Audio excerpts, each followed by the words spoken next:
Hi everybody, we are on week 5 of your senior capstone experience. So at this point, you've all submitted a topic proposal and I gave you some feedback. I had one person that gave me 3, so you need to just pick one.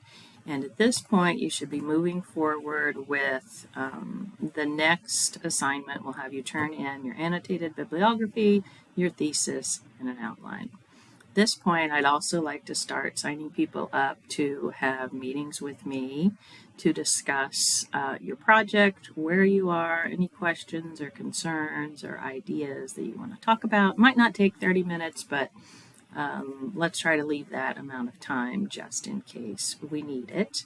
So look for soon a Google Doc with appointment times. And again, if you're in the area, you're walking down the hall, feel free to stop in and see if I have time, if you have time. I've got some Valentine's candy out, so stop by and say hello, even if you don't have 30 minutes to meet or I'm not here. So let me know if you have any questions. Have a good week.